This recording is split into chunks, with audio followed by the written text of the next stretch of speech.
Olá, meus amigos, sejam todos muito bem-vindos ao canal Politizando. Eu sou o William Jacob e como quase todo dia sai uma pesquisa para a presidência da República nas eleições de 2022, eu tenho que vir aqui fazer uma análise com vocês, não só trazer o número, mas também trazer algumas reflexões, porque a gente percebe que a cada pesquisa isso acaba mexendo com o humor das pessoas e também do mundo político, e a gente tem que, enfim, colocar o pé no chão e entender que estamos a 10 meses das eleições, não é hora de definir voto, nem voto útil, nem voto no menos pior. É hora de analisar projeto, de analisar ideia. Eu vou trazer então esses números e as reflexões, mas antes eu quero pedir a sua ajuda.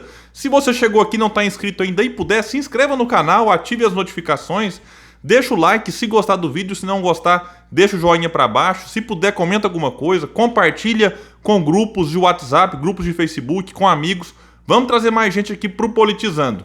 Bom, pessoal, a pesquisa que foi divulgada dia 10 de dezembro é da Exame Ideia, que ouviu 1.200 pessoas por telefone entre os dias 6 e 9 de dezembro. A margem de erro é de 3 pontos para mais ou para menos. Primeiro aqui eu vou trazer a votação espontânea, que é quando o Instituto não apresenta os nomes, ele simplesmente pergunta em quem o entrevistado pretende votar. E nós temos então na liderança Lula com 28, ele aumentou 3 pontos em relação à pesquisa feita em novembro. Bolsonaro vem em segundo com 20 pontos, ele aumentou 2. Ciro Gomes é em terceiro com 3, manteve o que ele tinha em novembro. Sérgio Moro aparece aqui com 2, aumentou 1 pontinho, ele tinha 1.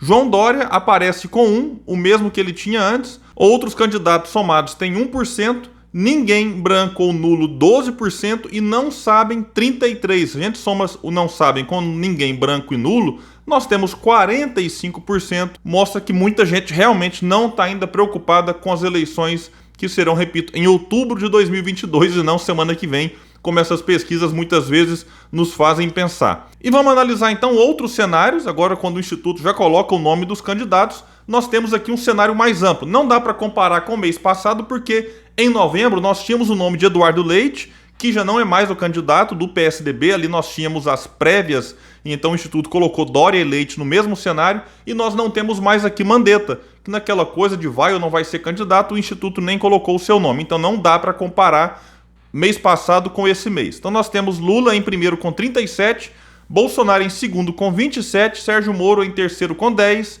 Ciro Gomes em quarto com 6, João Dória em quinto com 4, Pacheco depois vem com 1, Felipe Dávila aparece com 1, Cabo Daciolo 1, Simone Tebet e Alessandro Vieira não pontuaram. Branco, nulo e ninguém, 10, era 8, isso aqui dá pra gente fazer uma comparação. E não sabem, nós temos 3%, esse não sabem era 9, então teve uma redução aqui de 6. E nós temos então alguns cenários reduzidos, e aqui dá para comparar um pouco, porque alguns cenários se repetiram em novembro e agora em dezembro. Lula lidera aqui com 38, ele tinha 40 nesse cenário, em que Bolsonaro tinha 28, foi para 32, Ciro Gomes tinha 11, caiu para 9, João Dória tinha 5, subiu para 7. E no outro cenário reduzido nós temos Lula com 38, ele tinha 37, Bolsonaro 30, ele tinha 27, Sérgio Moro 14, ele tinha 9, e Ciro Gomes, que tinha 10, agora aparece aqui com 8. 10% nós temos aqui de votos entre branco, nulo e não sabe. Esse percentual era 16 em novembro, então nós tivemos uma redução aqui de 6%, e quem melhor aproveitou foi Sérgio Moro. E num outro cenário eles incluíram então João Dória, já que esses 5 candidatos são aqueles que de fato agora se apresentam com pré-candidaturas, mesmo que um ou outro diz que não vai ser, como por exemplo o Lula vive dizendo que só vai definir lá na frente. O Dória, sim, esse é um pré-candidato, assim como o Ciro Gomes se apresenta. Sérgio Moro não fala nada com nada, mas ninguém duvida que nesse momento ele é pré-candidato. E aí nós temos Lula com 42, detalhe, mesmo num cenário mais amplo, Lula cresceu 4 pontos em relação ao cenário sem João Dória. Bolsonaro aparece aqui com 30, com o mesmo percentual que ele tinha no cenário sem Dória. Sérgio Moro caiu 3, então aparece com 11. Ciro Gomes manteve os 8 que ele tinha e João Dória então entra aqui com 4, isso porque também nós tivemos uma redução nesse número de voto ninguém, nulo, não sabe. Para cenários de segundo turno, nós temos aqui Lula 47 contra 36 de Bolsonaro, uma diferença de 11, ela era 17 mês passado. Lula venceria João Dória 48 a 24, uma diferença de 24 que era de 28. Lula venceria Sérgio Moro 44 a 33, uma diferença aqui de 11, ela era de 22. Lula venceria Ciro 42 a 26, uma diferença de 16 que era de 13. Ciro Gomes venceria Bolsonaro 38 a 37, uma diferença de 1, essa diferença era 4. E no mês passado foi a primeira vez que Ciro Gomes apareceu nesse instituto à frente de Bolsonaro, o que outros institutos já traziam aí o Ciro ganhando com folga. Em novembro foi a primeira vez que o Ciro apareceu ganhando de Bolsonaro e agora continua à frente, mas apenas um ponto. E Sérgio Moro venceria Bolsonaro 36 a 34, uma diferença de 2 para o Moro aqui agora, ela era de 2 para o Bolsonaro mês passado. A rejeição, esse instituto vai trazer então em quem o eleitor não votaria de jeito nenhum. Bolsonaro lidera a rejeição com 48%, era 44%. Lula com 40% vem em segundo lugar, era 37%. João Dória com 22%, era 19%. Sérgio Moro com 21%, era também 19%. Ciro Gomes com 20%, era 17%. Os demais candidatos, como são menos conhecidos, é normal que sejam menos rejeitados. Ciro Gomes, então, dos candidatos competitivos, é aquele que tem a menor rejeição, mas desses 5, todos aumentaram em relação a novembro. Bolsonaro é desaprovado por 53% dos entrevistados e aprovado por 31%. 51% acham seu governo ruim ou péssimo, enquanto 25% acham seu governo ótimo ou bom. E falando um pouco de cada candidato, Lula piorou em alguns números, melhorou em outros, mas mantém uma liderança folgada. Eu tô curioso para saber quando de fato a campanha começarem os debates, enfim. Vai ser realmente emocionante, porque não adianta o Lula, por exemplo, e o Sérgio Moro fugirem dos debates que o Ciro Gomes tem convidado, por exemplo, agora, porque lá em 2022 ali eles vão ter que comparecer. E detalhe, se o Lula não for num debate que o Moro tiver, aí ele vai ser acusado de estar com medo do Moro, porque o próprio Lula convidou o Moro para debater tempos atrás. Se o Moro não vai, pega mal, porque pode parecer que está fugindo também. Então, eu acho que vai ser difícil quem for candidato o ano que vem fugir dos debates. Mas pode acontecer de tudo. Bolsonaro melhorou um pouco seus números. Será que é por causa do Auxílio Brasil? Porque se você olha para outros números na economia, é uma tragédia atrás da outra. Inflação, desemprego, número desalentados, pessoas passando fome, pessoas na fila do osso. Na saúde, a forma como esse governo lidou com a pandemia é uma tragédia. Eu tenho certeza que fosse um governo responsável, minimamente, muitas pessoas que morreram não teriam morrido. Isso é um fato, isso é inegável. Então é uma tragédia, inclusive nessa relação com o Congresso. Lembrem da hashtag contra a corrupção? Agora muita gente está vendo aí que isso só foi na questão do discurso, mas na prática, como foi também com o Fernando Collor, como foi aí com outros governantes em cidades, estados. Lembram do Witzel? Então essa bandeira contra a corrupção que muita gente abraça é só na teoria, só da boca para fora, mas aí na prática a gente vê que não é bem assim. E por falar em hashtag contra a corrupção, Sérgio Moro cresceu nessa pesquisa com todo o esforço da mídia, da elite para empurrar Sérgio Moro goela abaixo. É normal a gente ver esse crescimento. Muita gente chegou a imaginar que seria maior, então tem uma certa frustração por parte de alguns apoiadores que já estavam contando com Sérgio Moro eleito e teve um crescimento aqui em alguns cenários, mas nada de mais perto da divulgação que ele está tendo. É impressionante o que estão fazendo para empacotar Sérgio Moro como se fosse agora o salvador da pátria, um novo mito, né, um herói do Brasil. E assim, eu fico sempre com uma dúvida, porque será que se as eleições fossem semana que vem? Não são, é bom lembrar isso, porque com tanta pesquisa a gente fica meio que ansioso.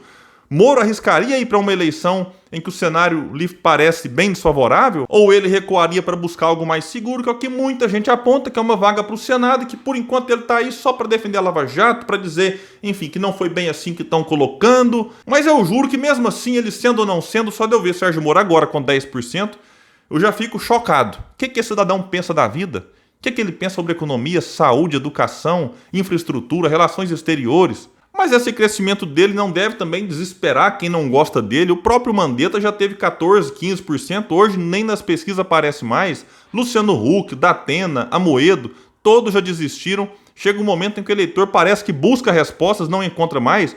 Mandetta, por exemplo, eu acho que o Mandetta é uma figura bem melhor do que Sérgio Moro, mas ele ficou conhecido como se fosse um candidato de uma pauta só a pauta da saúde, como o Sérgio Moro é esse candidato da corrupção. Enfim, daqui a pouco a sociedade, espero, caia em si e perceba o deserto de ideias que é Sérgio Moro, que não adianta decorar uma frasezinha que o pessoal está treinando ele, está fazendo treinamento, é impressionante, para dar respostas simples quando for questionado sobre um assunto ou outro.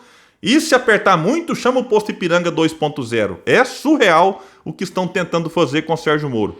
Ciro oscilou negativamente em alguns cenários e parte disso já era esperado, porque diferente de Sérgio Moro, Ciro, além de não ser ajudado, como ajudam Sérgio Moro, Ciro é o tempo inteiro atacado, é o tempo inteiro com manchetes aí tentando, enfim, criar algum tipo de descrédito, desestabilizar a sua candidatura e mesmo assim, ele entre trancos e barrancos vai resistindo. E diferente de Sérgio Moro, que é um deserto de ideias, Ciro Gomes é alguém que tem projeto, experiência, decência, insiste em fazer esse debate, em mostrar ao Brasil as causas da tragédia que nós vivemos e oferece as soluções.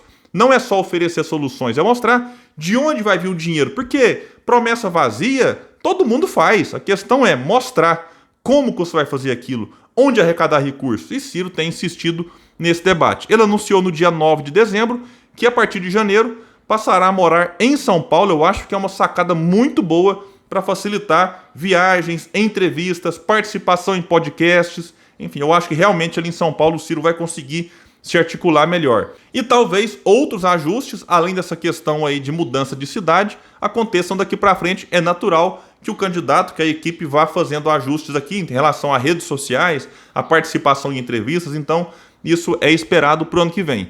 E o Ciro é reconhecido por muitos, mesmo entre opositores, como o mais preparado, o mais inteligente. O desafio é fazer o povo entender que ele tem as ideias e as propostas que o povo precisa para melhorar de vida. E aí é que entra muitas vezes uma das grandes dificuldades do Ciro, porque quando ele procura debater, seus opositores e a imprensa rotulam ele de destemperado, de pavio curto, enfim, tentam matar o carteiro para que o povo não leia a carta. Mas estamos a 10 meses das eleições, tem muita coisa para acontecer daqui até lá. Alguém dizia há 10 meses que Bolsonaro, por exemplo, seria eleito?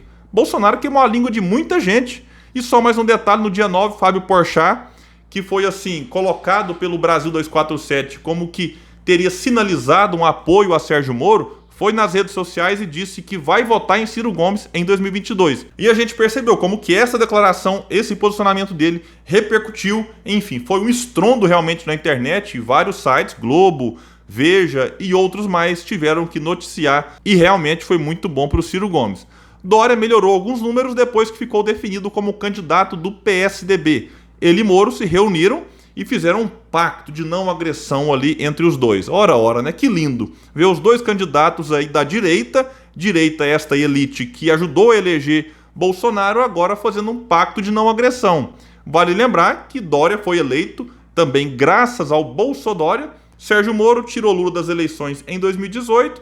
Bolsonaro foi eleito. Um mês depois ele foi escolhido como ministro de Bolsonaro. Ficou, a esposa dele chegou a dizer que via Moro e Bolsonaro como uma coisa só. Mas agora todos os dois se dizem diferentes de Bolsonaro. E só mais um detalhe sobre essa reunião, teve gente do PSDB dizendo que o Sérgio Moro está com muito salto alto. Então eu acho que o Dória não vai suportar muito esse pacto de não agressão. O Dória é muito competitivo e não vai deixar barato o Sérgio Moro na sua frente. Quanto aos outros, a situação é delicada, mas em política tudo é possível. Repito, quem diria que Bolsonaro seria eleito em 2018? Então todo cuidado é pouco. A grande questão é, você que chegou até aqui, eu tenho algumas perguntas para te fazer. Você está feliz com o Brasil desse jeito? Você quer continuar assim? Vote no Bolsonaro. É a continuidade. Você quer mudar só um pouco, né? Só pequenas mudanças, um Bolsonaro mais educado? Vote no Dória ou no Sérgio Moro. Você quer mudar um pouco com uma mudança que traga uma preocupação maior com o social, mas sem grandes reformas? Aí você tem o Lula. Agora, se você está insatisfeito e acha que a mudança não pode ser pequena, quer de fato reformas, por exemplo, tributária e política, que é uma mudança profunda, aí você tem que votar em Ciro Gomes. Ciro Gomes é o único candidato desses que apareceram nessa pesquisa que sim, está debatendo o Brasil, trazendo o seu projeto que não traz uma mudança superficial. É uma mudança profunda porque, de fato, o nosso país praticamente não cresce há 30 anos. Se contenta com voos de galinha, né? Sobe para depois cair, estabiliza. E o Ciro Gomes é alguém que faz diagnóstico, oferece uma proposta, você pode criticar isso ou aquilo nele, mas não dá para negar que ele é alguém que conhece, alguém extremamente preparado e que está disposto a, de fato, mudar esse Brasil. Então nós temos 10 meses para fazer essa discussão, para fazer esse debate, para que aí sim, em outubro de 2022, as pessoas decidam quem é o melhor, Quem está fazendo isso porque de fato confia no projeto desse ou daquele, ok, faz parte. Mas quem está indeciso, não tenha pressa de decidir não. Esse negócio de, vou ficar com fulano porque ele é menos pior que o Beltrano. Esse voto em menos pior se faz no segundo turno, quando o nosso preferido não está. E esse negócio de voto útil, na melhor das hipóteses, ele acontece ali na reta final, na última semana, talvez no dia da votação. Não é momento de fazer voto útil. O momento agora é o quê? Analisar o candidato, ficar com o pezinho atrás em relação a todos. Ver o que já foi feito, o que ele defende, qual que é a proposta, qual que é a experiência. E a partir dessa análise é que a gente decide com calma, com tranquilidade, quem que a gente quer para dirigir o Brasil. Isso é uma escolha muito importante. Não é uma escolha para governar essa cidade, para dirigir essa instituição ou a outra. É para ser o presidente do Brasil. E a gente já errou muito no passado. Então é isso, eu fico por aqui. E se você chegou até o final desse vídeo, olhou e não está inscrito ainda, se inscreva no canal, nos dê essa força. Valeu e até o próximo vídeo no canal Politizando.